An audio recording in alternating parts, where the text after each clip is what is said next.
So I grew up on the East Coast, and so Venice was mediated for me through films like The Model Shop, in which it was all shotgun shacks and oil derricks. So I want to ask the three of you, what did Venice look like architecturally when you first encountered it? And Stephen, I want to begin with you because you probably had the freshest eyes coming to it from Africa. Well, yeah, when I came here, Venice just made sense. Like I said in that little interview, the light bulb went on. I loved the energy, and there was kind of a combination or a collision of different individuals here. Like in Africa, you would find different tribes coming together in the marketplace, and here, almost the same thing. They didn't identify necessarily as tribes, but there were so many different people melding together, and that really attracted me. And then I mentioned the indoor-outdoor experience, and I just want to say that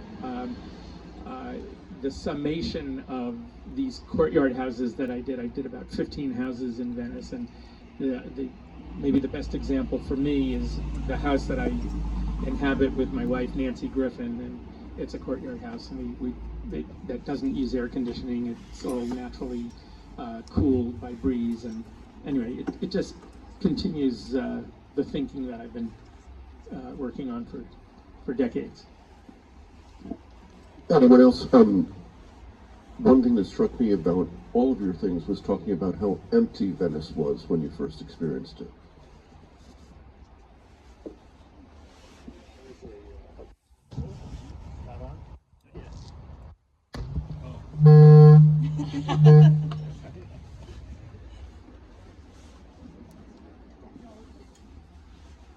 Is it on now?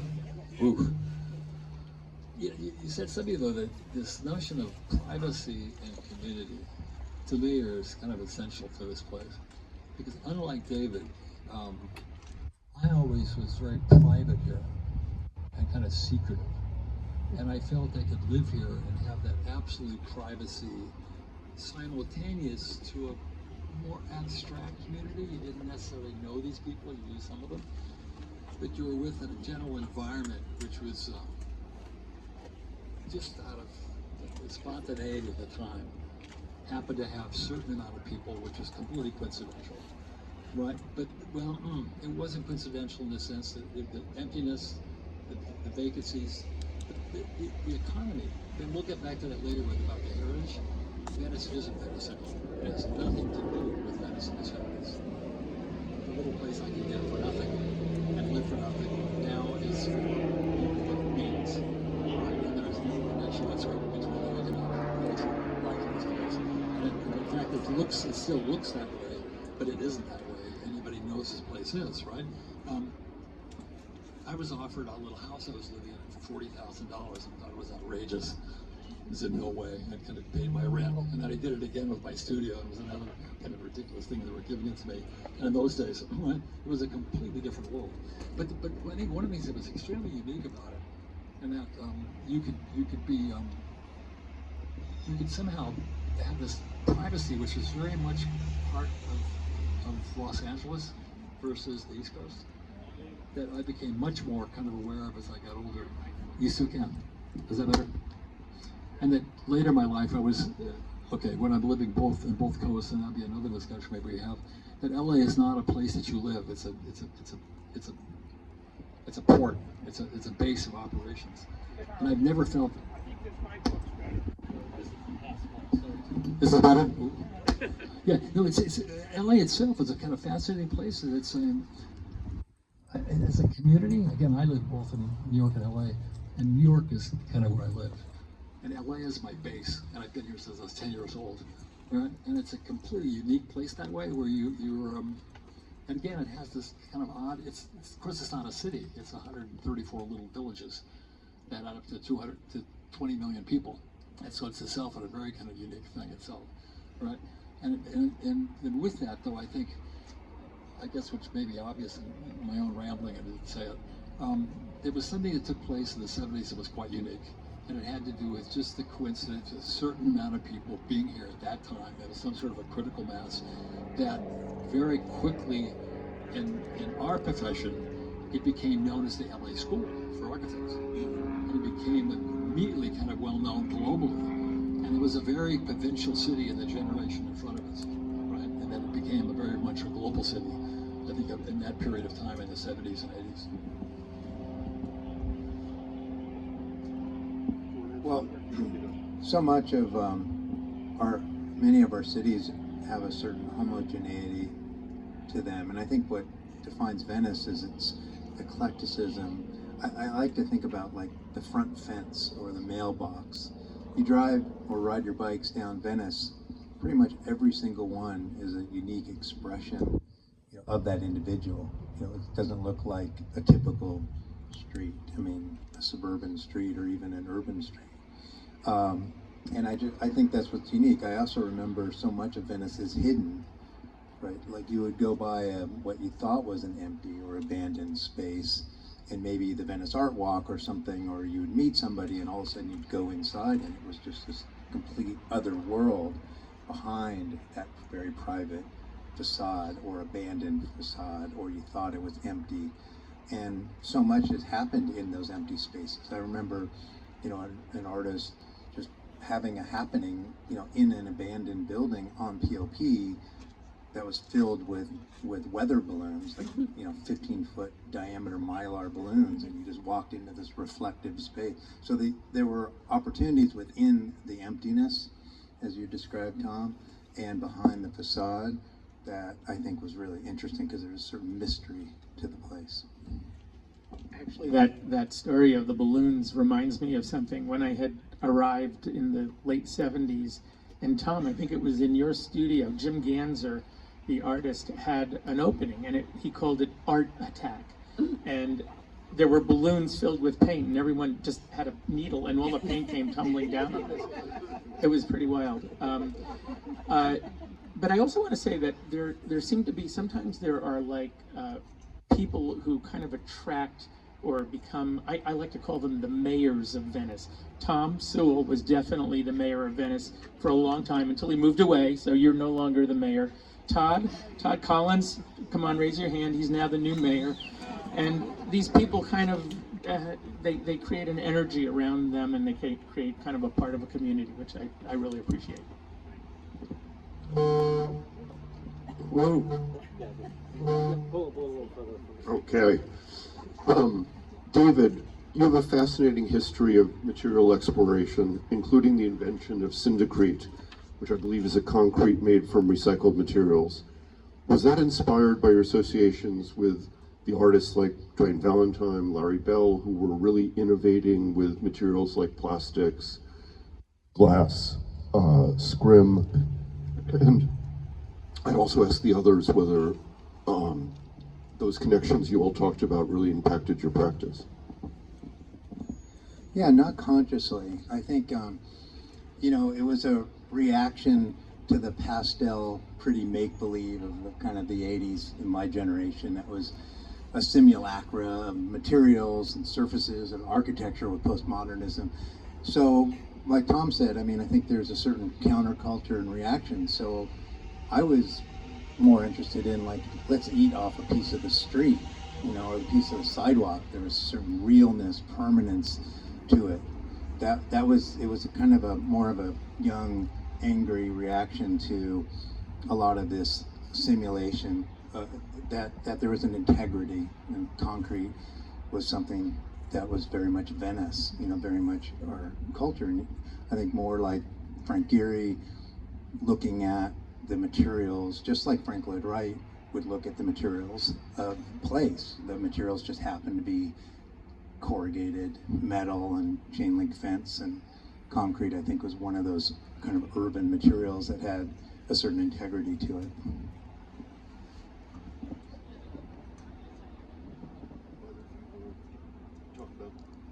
Either of you want to talk about material exploration?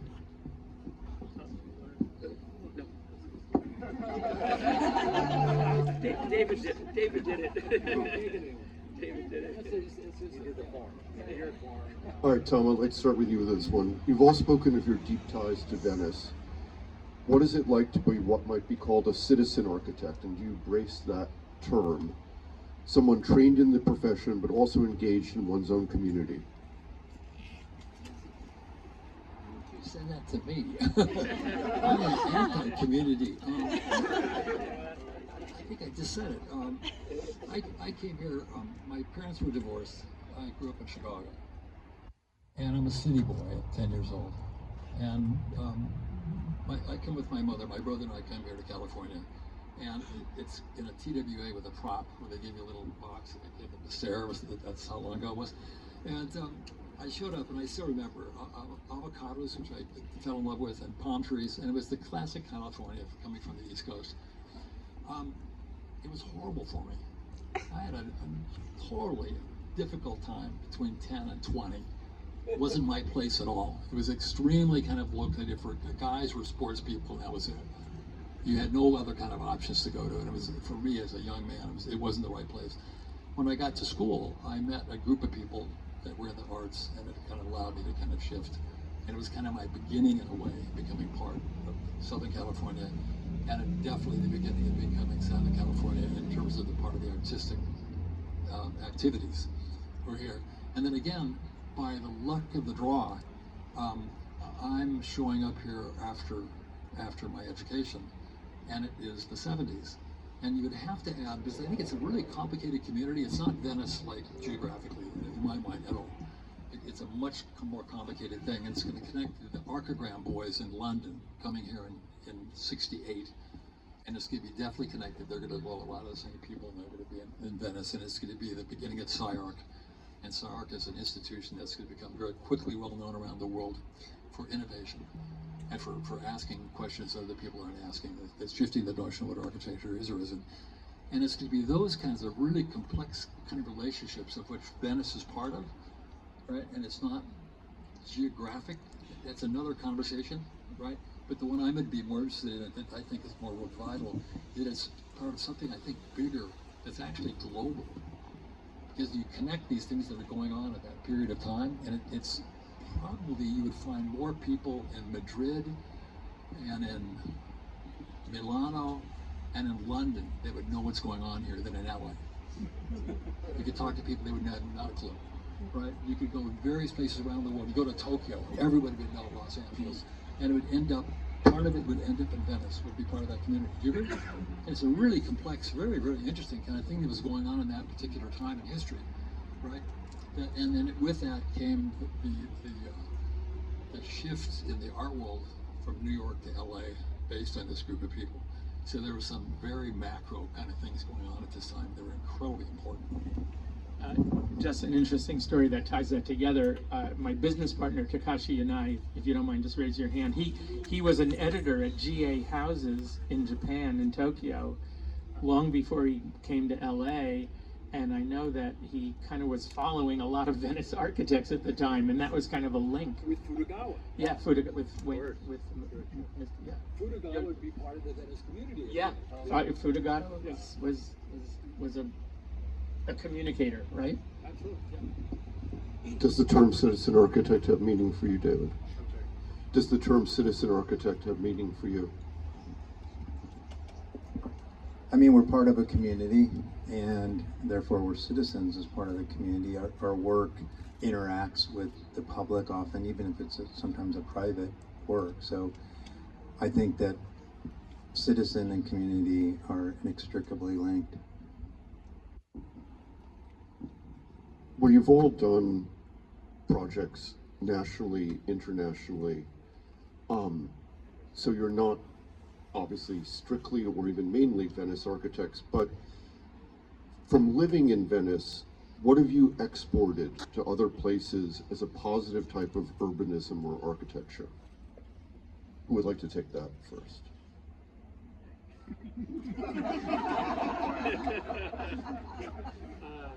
That's a tough one. I would say that right now I'm really interested in. I'm not sure what the Venice tie-in is, so I'm freewheeling it here. But I'm interested in global issues of habitation, and in particular in West Africa, where I'm going to be taking students soon to work on a project where we're looking at people living right on the edge of climate change and what are they doing, and it goes back to my roots of living and working in Africa. And I think somehow, what's the Venice connection? I just think living lightly on the land and trying to not consume energy and using local materials, it's all part of the same story. So I don't know if that answers anything. I don't think it's about the physical place. It's about a place of activity. And what was taking place here, it's a ghetto. It's first growth little shacks that have been put up that are not meant to be, they have a shelf life of 50 or 60 years. Right? And for me, the whole thing could change and it's irrelevant. It was something in the 70s and it had to do with a broad set of circumstances that we're talking about. And that's why being a citizen, and I think it also had to do with your own, when you were younger, your own course of how you started looking at where you wanted to go as an architect. And again, we have different projects and we've taken different courses, but for me, in terms of the community, I decided I'm in my 20s still and decided this is not my future as an architect, big Los Angeles, right? And then and I was being whispered, people like Frank, who were whispering in my ear going, Thom, your first big work will not be here. It'll be in another country, it will be in another place. And it was true. And I don't consider myself, this is a base of operations. I don't produce work here. I've practiced for 50 years, and most of my work is out of the country or in some other city. But it's an incredible base because it has a set of characters and it's a creative environment. It makes it an extremely interesting place to work, right? But it's a very, again, I would say it's a very kind of a very different notion of community. Because again, I think about characters, all the characters I know, my generation, were sought privacy to the point we made a joke of it. We never had addresses. We literally, you had to find us in our little places, and we were all through this neighborhood, right? But there was we wanted that kind of isolation, that kind of privacy. That's one thing you couldn't have in New York. I remember looking at my first studio in New York. I came in the elevator and had to be building a lot of architects. And every time you go up an elevator, you see somebody else, like, oh my God, I can't deal with this. I don't want to see these people every day. And I'm so used to LA in this incredible privacy where I don't want to know my neighbors. I have no interest in that whatsoever, right? It's a completely different kind of place. Two words come to mind, climate and culture. We live in a remarkably equitable climate. What we're able to do, and what architects, that came to California and Los Angeles from Vienna or whatever, I mean, we can get away with a lot of stuff that people can't get away with. And I think that has really formed a lot of our architecture that is site specific, because we can really do indoor, outdoor architecture. We really can be more sustainable in terms of our environment because we have this remarkable environment. And then the second part is culture, because when you're living in a community and sitting in the middle of these two guys, you're formed by the generations that precede you, and that's tremendous. To have teachers, mentors, people that inspire you is really quite incredible, and you can pass that down, and so you keep having this regenerative process of interesting people that come together within the context of a community. I actually think Venice is a cool community. I like how people bump into each other, and it's urban, it's walkable, and there's a lot of chance encounters, which I think is great. David was just talking about earlier generations, and of course LA has had several generations of important architects, beginning with Gill, Neutra, Schindler, then the case study generation. All of you break with classic modernism in your practice, but how do you see yourselves within the history of LA architecture?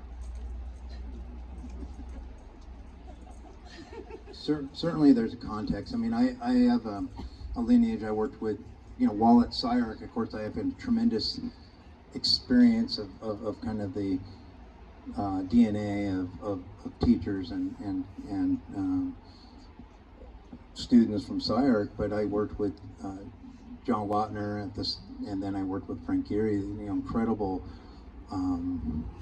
iconoclasts that represent, in a lot of ways, Los Angeles. And I think Frank Lloyd Wright said it you know, so interestingly. But if you take a map of the United States, you fold it in half, you lift it up on the East Coast, everything loose ends up as far west as you can go on the coastline. And that's kind of Venice. You know, in a way, if you think about it, even culturally, historically, you know, my great grandmother that was here in the 20s, I mean, she had to leave, you know, Russia. She left, you know, my grandfather Germany. People that come out west have an adventurous spirit. And so you have a kind of a passing down of a DNA that is already adventurous. But then you also don't have the confines of a intact history, right? Everything is disposable. Everything is, you know, can be reimagined. So you don't have multiple generations necessarily living in a building. You don't have the confines of this vernacular. And so I think that's what's amazing about LA is that it allows and encourages reinvention.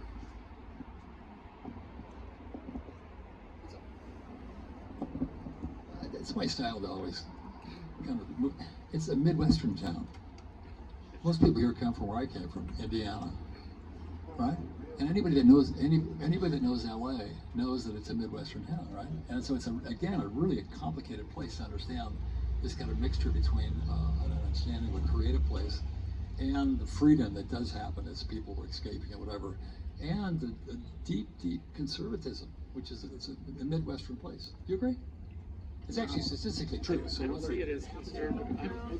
I don't see it as conservative at all, actually. And yeah, no, I don't. And in fact, you're not very conservative.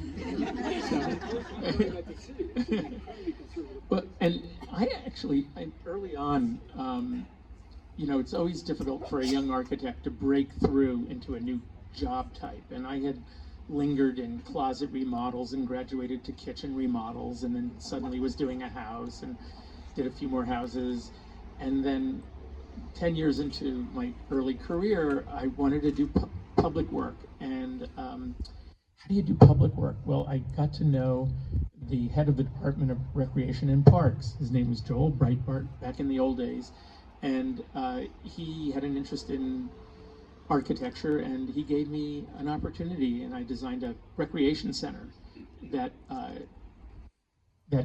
you know was for me a groundbreaking project, the Chateau Recreation Center. And I think that there always has been imaginative clients, and I like to say they're the executive producers of the movies we're making. So obviously both Venice and LA in general have filled in, become more dense, land values have skyrocketed. Does that change the game for young designers starting out today? And I know all of you have an active teaching practice as well as a studio practice. I don't know. That's a good question. I think in general, probably to get. I think houses and remodels are probably still out there, and there's. I assume and hope that there are great opportunities for young practitioners. I think though it is harder for them to get the public commissions. It's just a more conservative atmosphere, I think. No, it's completely changed. I mean, again, LA is it's a century history. It's a 100-year-old history, right? And you brought up Schindler and Neutra, and they show up. It's literally it's a landscape site. If you look at the construction photographs, they're amazing. You know, they're by themselves, right?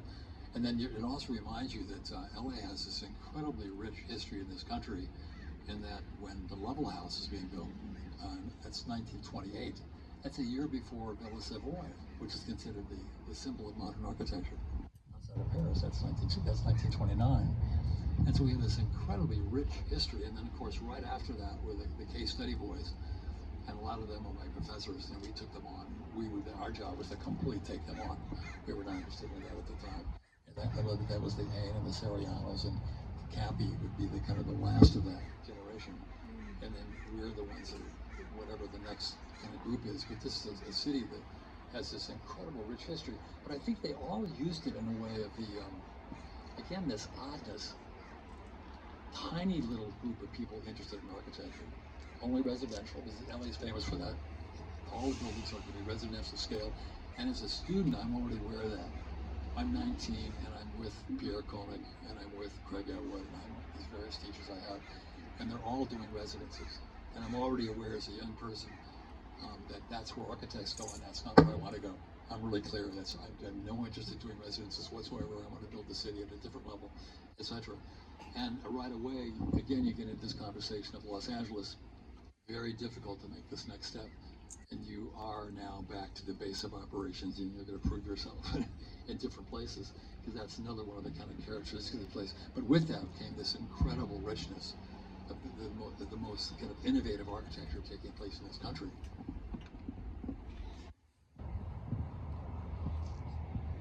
Well, it seems like history repeats itself, and every culture kind of reinvents itself, oftentimes in reaction to the culture that preceded it. And so I think it's still fertile ground. I don't really even see the density, when you look at most cities. I mean, it's still incredibly horizontal, incredible open space. And I think there's opportunities to be influenced, again, by climate. You look at the whole light and space movement, starting with the scrim on Abbot Kinney, on Market, just the quality of light is because of the open space. So I see it just continuing to reinvent itself, and I think there's tremendous fertile ground. I do think that affordability becomes problematic for artists, and I think that what you tend to find is a kind of a Sohoification that happens, just like with nature. And you have an abundance when it was cheap and available, and you have artists and you have a creative class that comes in. It then gets overwrought oftentimes by high rent, and then that culture leaves and it dies, and then it goes through a rebirth and a regeneration again. So I think we're always in process, and I think that's why I said, Venice is always about change, and I think that dynamism is what makes it so interesting. It's never static in one place. I forgot to answer the question. What I was trying to get to, that first generation was building all first growth. And it was an incredible kind of environment for young architects doing realizable projects, residential. And I didn't realize until I'm starting my practice that it's gone. And we're now remodeling, we're adding things, etc. And it's a complete set of opportunities. But like a Mexico City or a Tokyo, it's still small scale, meaning it gives young architects an opportunity to build work, right out of school, etc. Right? That's changing a bit. And I would say that to some young people out there that you do have a different environment right now, and I'm not going to say it's more difficult or not, but it's going to be a very, very different environment, because there's a first and second growth has already taken place, and you're now dealing with something that is an established place, right?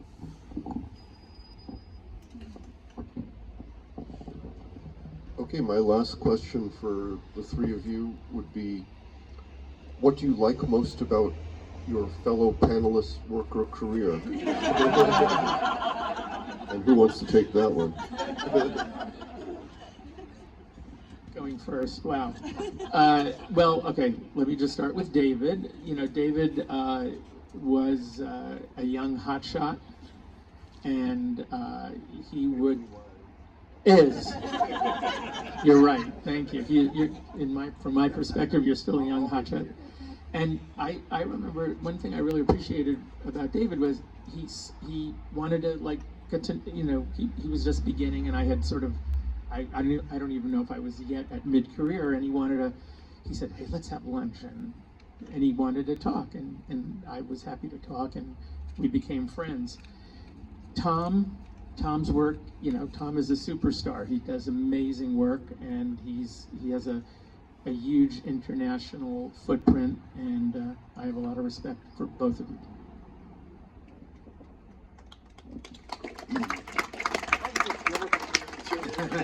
Right. No, again, it's really interesting for me to be here, because I just was looking at these guys like a while ago, and it's really wonderful, and it's, again, there's an acceptance.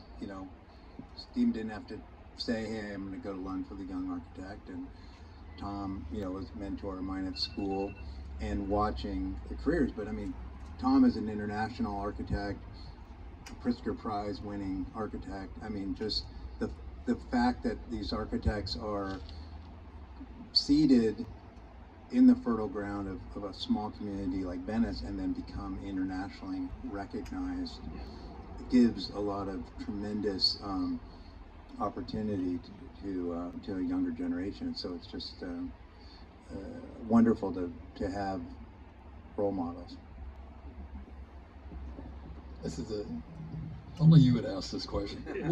We all spend a lot of time just cutting each other up, and are very comfortable at that level. I'm gonna start with David, because you're funny with the conversation here. Venice, i.e. Venice, the certain level of eccentricity, uniqueness, the nature of this place, especially within artistic terms, would very much connect to this guy. And that I would have said, and as a graduate of SciArc, that you represent somehow a model of a student out of that school, and that you have a combination of artistic brilliance and entrepreneurship.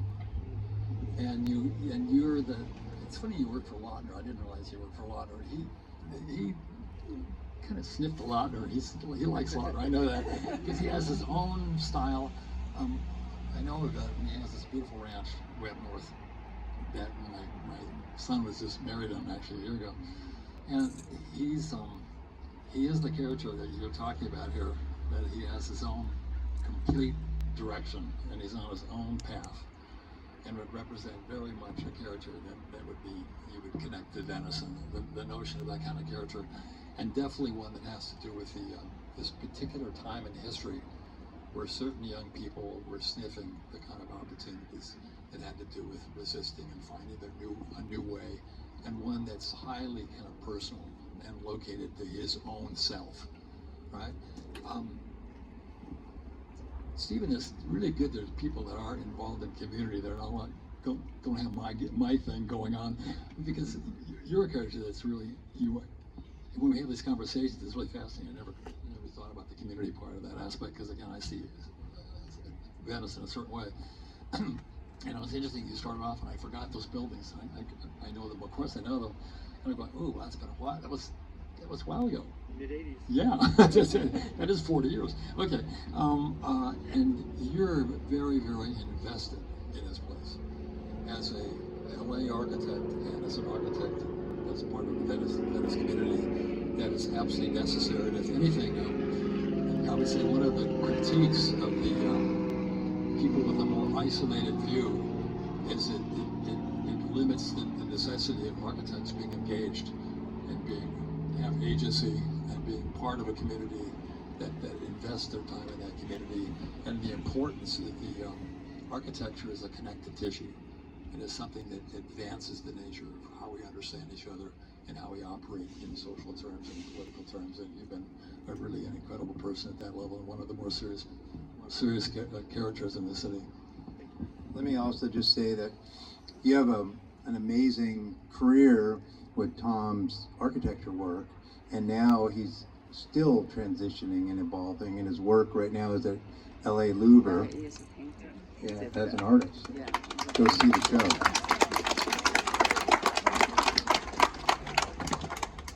Well, now we've come to the time where we can take some of your questions. We've got one over here. Do you have a mic for? If you just say it loud. We might have to do a shout. Yeah. Okay, hi guys. This has been wonderful. Thank you for being here. I'm just inspired to see all three of you, and so many people here that love Venice so much. So and you've been such an asset to our community. So my question is, in hindsight, now all the years we've seen so much growth and so much change in Venice, is there anything, if you had hindsight, that you might do differently or see things differently and to do over or differently? Who wants to think about revisiting the past? I look forward to seeing what it's like in 10 years from now. I don't really look back, just looking forward. and looking at what it can be and the best that it can be. We have no control. Yeah, there you go. And it's controlled by economic forces and demographic forces. And it's going to go someplace in which we have no control over. Speaking of the past mayor of Venice,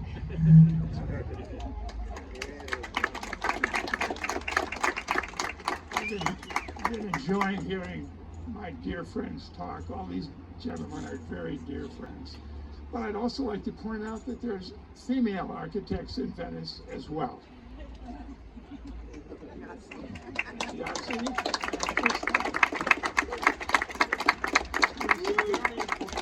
She started working with Norman Foster in his office on the boardwalk, doing some amazing work. She's a major player with Norman Foster. And now she's doing some houses, some very interesting work. So keep an eye on these ladies. They're doing some wonderful things. Speaking of ladies, my dear business partner, Roger Webster, Mona, was involved, as some of you have mentioned, environmental communications in the old days. That was my first real experience with Venice, was driving across the country in a little VW convertible with my girlfriend, ending up in Venice because someone told us there's cheap houses down there we could rent. And I rented on the Marina Peninsula, and one day Roger Mona Webster walks by, and I get involved with environmental communications. I'd come from Minneapolis to see Los Angeles through his eyes was amazing. The billboards, the neon signs, the pop architecture, all the things that were so amazing. And working with EC, we came up with lots of interesting things. And it was, I think that for me was the thing, the hook that got me into Venice. we have a question here. First of all, I just want to say for those of us who really think Venice and Los Angeles more broadly is one of the most exciting places in the world for design. Thank you all for making it so. You've just been a huge part of creating really special places in this area. Thank you. Maybe possibly a more accessible version of that last question. What are one thing you most miss from the old and most love about the new Venice?